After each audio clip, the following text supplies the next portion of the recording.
Shri Sachidananda Sadguru Sainath Maharaj Ki Jai. Chapter 14. In the last chapter, we described how Baba's word and grace cured many incurable diseases. Now we shall describe how Baba blessed Ruttonji Wadia and gave him an issue. The life of this saint is naturally sweet in and out. His various doings, eating, walking, and his natural sayings are also sweet. His life is bliss incarnate. Sai gave it out as a means of his devotees' remembrance to him. He gave them various stories of duty and action which ultimately led them to true religion. His object may be that people should live happily in this world, but they should be ever cautious and gain the object of their life, that is self realization. We get human, its body, as a result of merits in our past births, and it is worthwhile that with its aid we should attain devotion and liberation in this life. So we should never be lazy, but always be on the alert to gain our end and aim of life. If you daily hear the Leelas of Sai, you will always see him day and night. You will remember him in your mind. When you assimilate Sai in this way, your mind will lose its fickleness, and if you go on in this manner, it will finally be merged in pure consciousness. Ruttonji of Nanad. Now let us come to the main story of this chapter. In Nanded, in the Nizam state, there lived a Parsi mill contractor and trader by name Ruttonji Sarpurji Wadia. He had amassed a large amount of money and had acquired fields and lands. He had got cattle, horses, conveyances, and was very prosperous. To all outward appearances, he looked very happy and contented, but inwardly and really he was not so. Providential dispensation is such that no one in this world is completely happy and rich. Ratanji was no exception to this. He was liberal and charitable, gave food and clothing to the poor, and helped all in various ways. The people took him to be a good and happy man, but Ratanji thought himself miserable as he had no issue, male or female, for a long time, just as Kirtan, without love or devotion, music of singing without rhythmical accompaniments, Brahman without the sacred thread, proficiency in all arts without common sense, pilgrimage without repentance, and ornamentation without a necklace are ugly and useless.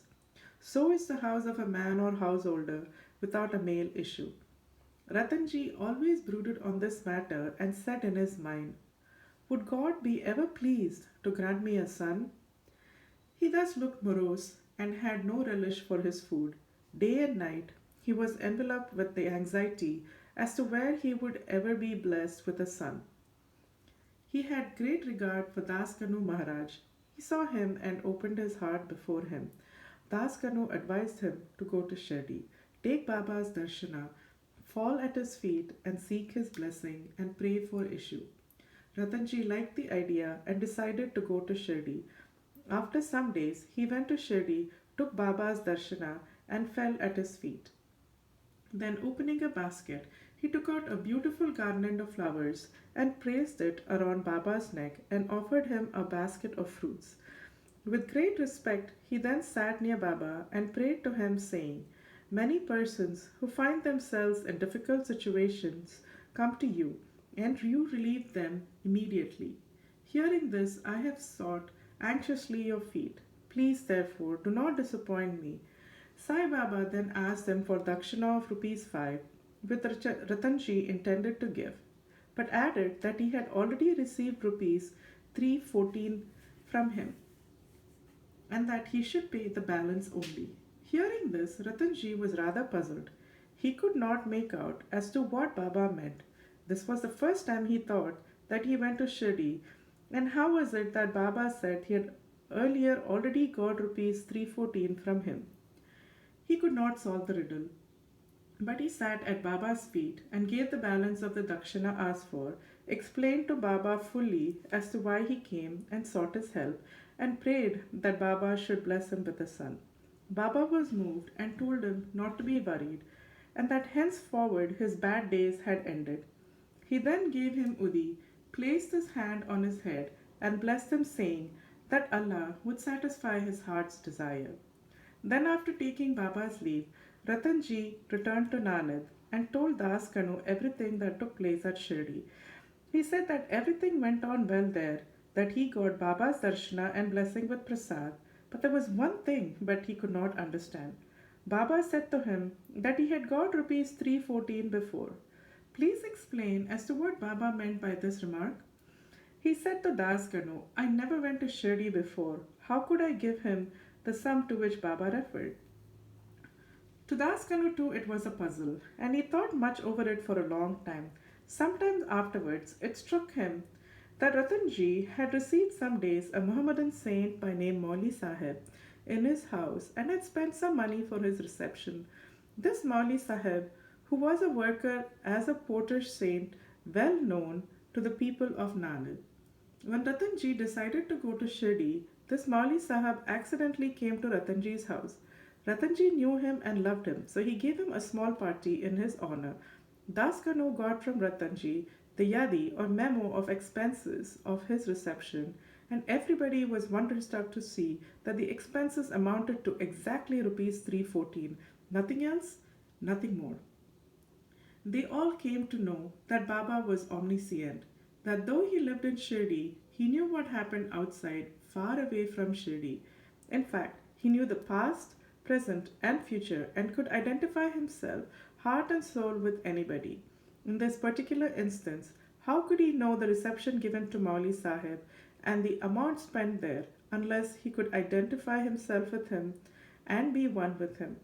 Ruttonji was satisfied with this explanation, and his faith in Baba was confirmed and increased. In due time afterwards, he was blessed with a son, and his joy knew no bounds. It is said that in all he had a dozen issues, out of which only 4 survived. In a footnote towards the end of this chapter, it is stated that Baba told Rao Bahadur Harivinayak Sate after the death of his wife to remarry and that he would get a son. Abi Sate married second time. The first 2 issues by his wife were daughters, and he therefore felt very despondent. But the third issue was a son. Baba's word did turn out true, and he was satisfied. Dakshina-Mimansa. Now we shall close this chapter with a few remarks about Dakshina. It is a well-known fact that Baba always asked for Dakshina from people who went to see him. Somebody may ask a question. If Baba is a fakir and perfectly non-attached, why should he ask for Dakshina and care for money? We shall consider this question broadly now. First, for a long time, Baba did not take anything. He stored burnt matches and filled his pocket with them. He never asked anything from anybody, whether he be a devotee or otherwise. If anybody placed before him a pice or two, he purchased oil and tobacco. He was fond of tobacco, for he always smoked a bidi or chillum. Then some persons thought that they could not see any saints empty-handed, and therefore placed some copper coins before Baba. If a pice was placed before him, he used to pocket it. If it was a 2 pice coin, it was returned immediately. Then, after Baba's fame had spread far and wide, people began to flock in numbers, and Baba began to ask Dakshina from them. It is said in the Shruti that puja of the gods is not complete unless a golden coin was offered. If a coin was necessary in the puja of the gods, why should it not be so in the puja of saints? Ultimately, the Shastras laid it down that when one goes to see God, king, saint, or guru, he should not go empty-handed. He should offer something, preferably coin or money. In this connection, we may notice the precepts recommended by the Upanishads. It says that the Lord Prajapati advised the gods, men, and demons by one letter, Dha. The gods understood by this letter that they should practice Dharma, that is self-control. The men thought or understood that they should practice Dana, charity. The demons understood that they should practice Daya, compassion. To men, charity or giving was recommended. The teacher in the Taittiriya Upanishad exhorts his pupils to practice charity and other virtues. Regarding charity, he says, give with faith or even without it. Give with magnanimity. that is, liberally, give with modesty, with awe, with sympathy. In order to teach the devotees the lesson of charity and to remove their attachment to money, and thus to purify their minds, Baba extracted dakshina from them. But there was this peculiarity, as Baba said, that he had to give back 100 times more of what he received. There are many instances in which this has happened. To quote as instance, Mr. Ganpat Rao Bodas, the famous actor, says in his Marathi autobiography that on Baba's pressing him often and often for dakshina, he emptied his money bag before him. The result of this was, as Mr. Bodas says, later in his life he never lacked money as it came to him abundantly. There was also secondary meanings of dakshina in many cases in which Baba did not want any pecuniary amount. To quote two instances, Baba asked rupees 15 as dakshina from Pro GKK Narke, who replied that he did not have even one pie. Then Baba said, I know you have no money, but you're reading Yoga Vashishta. Give me dakshina from it. Giving dakshina in this case meant deriving lessons from the book and lodging them in the heart where Baba resides. In the second case, Baba asked a certain lady to give rupees 6 as dakshina. The lady felt pain as she had nothing to give. Then her husband explained to her that Baba wanted 6 inner enemies, lust, anger, avarice, etc., to be surrendered to him. Baba agreed with this explanation. It is to be noted that though Baba collected a lot of money by dakshina, he would distribute the whole amount the same day and the next morning. He would become a poor fakir as usual. When Baba took his Mahasamadhi, even after receiving thousands and thousands of rupees as dakshina, for about 10 days and years he had only a few rupees in his possession. In short, Baba's main object in taking dakshina from his devotees was to teach them the lessons of renunciation and purification. Postscript. Mr. B.V. Dio of Thana, retired Mamlatdar and a great devotee of Baba, has written an article on this subject in Sri Sai Leela magazine, in which he says, amongst other things, as follows: Baba did not ask dakshina from all. If unasked, some gave dakshina. He sometimes accepted it and at other times refused it. He asked it from certain devotees only. He never demanded it from those devotees who thought in their minds that Baba should ask for it and then they should pay it. If anybody offered it against his wish, he never touched it. And if he kept it there, he asked them to take it away. He asked for small or bits of amounts from devotees according to their wish, devotion, and convenience.